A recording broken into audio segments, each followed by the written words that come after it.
So we're studying this week. We were studying paintings. We were painting flowers. The kids were bringing in flowers. I went over to botanicals and then got sunflowers that were really cool because we were doing Van Gogh. And we did different artists. We did Monet, and they painted with brushes like I'm doing, but they also painted with their fingers. And I showed them one of my paintings that I did. This painting here I actually did using my fingers to do the flowers, and they really liked that idea. So we did flower painting, and they used their fingers as well. They sure, they really enjoyed the different ways of painting because, I wanted them to know that artists don't always use brushes, that they use different things to create different effects. And we also studied George O'Keeffe, and they took flowers and they drew flowers. They drew what they saw, and then they used those to do paintings of a large flower, like looking at the inside of a flower. We talked about how she did her paintings, and they kind of interpreted that as well. I think kids really learn art history much more when they get to experience what the artist did, the style, or the particular technique the artist used, and that's how I teach. And we talked about Paul Klee also and some of his interpretations of nature, and I told them about the use of a microscope and how artists actually sometimes interpret things that they see under the microscope. And we talked about diatoms and some of Paul Klee's work. I showed them some of Paul Klee's work and how he used, how he did his paintings or how he did his drawings, and they interpreted that, and it was a lot of fun.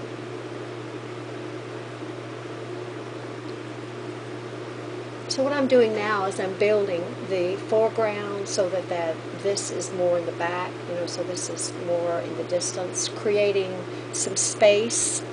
And I'll probably come back also later on and maybe put some color here and there to bring the eye back here where the girls are. So I'm going to probably leave the color of the dresses the same. She said that her daughter should wear these colors, so I'm probably going to leave those colors. And we're not doing something that is exactly realistic or photographic. I'm doing something that's an interpretation. So she just wants me to interpret her daughters, and I think that's very cool. Her older daughters, I don't know if they're in college or married or what, but this will be something that she would treasure, I'm sure. She also wants me to finish a series that I did called Four Seasons, which is based on the Four Seasons, and they're women, and it's based on kind of like a goddess, I guess. The goddess is the spring, summer, autumn, and winter. And so she's going to buy all four, which is kind of cool, although it's really heart-wrenching because I really, really feel sad letting them go. I have a hard time letting my work go, but I do like it when people buy my stuff or get my stuff and they really love it, and it's somewhere where I feel like it has a good home. So I'm happy about it as well as sad about it, because when I have when my work is taken by somebody, I feel like they're kind of like my children in a way. I get really attached to my work easily. But I do think that I think that you really need to let go of your stuff, your art. And I think that's why you do art, for people to love it. If it touches somebody, if it speaks to somebody, then that's really important. And that's the way you get your work out too.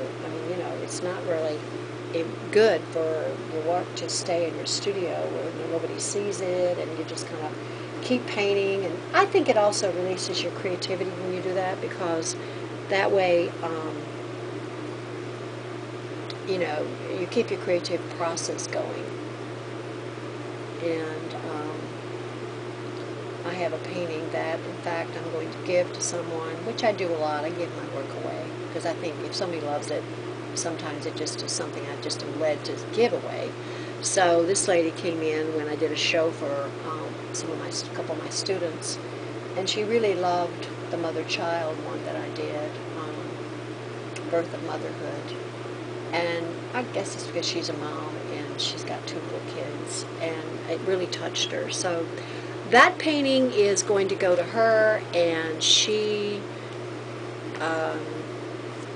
I'm sure she'll like it. You know, it'll be something that's important to her because it spoke to her, and that way, you know, it's. I mean, I could hold on to it, but maybe I did it specifically for her. I think sometimes my work actually waits for people.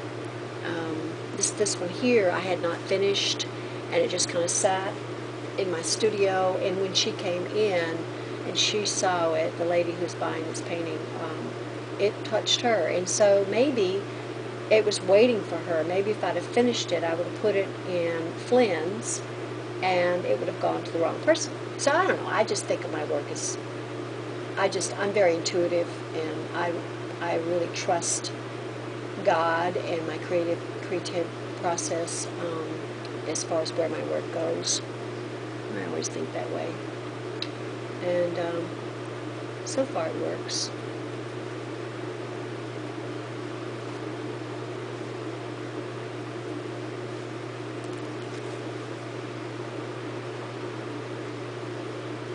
My goal as an artist is not so much to become famous or to make a lot of money or any of that stuff. First of all, I don't really think that I'm that good. I mean, I don't think I'm good enough to do that. And that doesn't matter. Those things don't mean anything that much to me. What's important to me is continuing to create, continuing to teach, continuing to work, continuing to explore and experiment, experience, learn, constantly, you know, exploring. Right now, I'm doing jewelry pieces also. That's a part of what I'm doing now. And the pieces I'm doing, actually, it started with just a camp that I was doing for some of my students, and we were doing, it started with steampunk, and although this is not steampunk, it's kind of based on the idea of combining computer parts and jewelry pieces and watch parts and beads and all kinds of stuff. And it started off like that, but and I really was fascinated with the idea of found objects in jewelry, and I had really never done that before. And was really fascinated with the idea of using polymer clay and combining polymer clay with jewelry. And so this is a piece that actually is made on something. It's on a piece of jewelry, already a piece of jewelry, and then I just reconstructed the face and also the texture. All the stuff is polymer clay, and then these are little pieces of, you know, watch parts and parts from the computer, hardware. And also this is broken apart pieces of like a pen that I had that I wasn't wearing anymore. And that's a really important part of creating this kind of jewelry.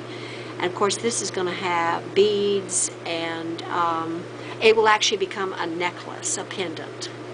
And I've actually sold one already. So I really think, and besides that, it's just a lot of fun. I enjoy doing it. I'm always trying new things, and this is just one of the things I'm doing now. And I don't consider myself a jeweler. You know, I don't really consider myself an artist, a jewelry artist. I work in copper, and I work in glass, and I work in, you know, found objects, and I work in polymer clay, but I don't consider myself an actual jewelry artist. I don't specialize in that, but I'm having fun with it, and that's the main thing.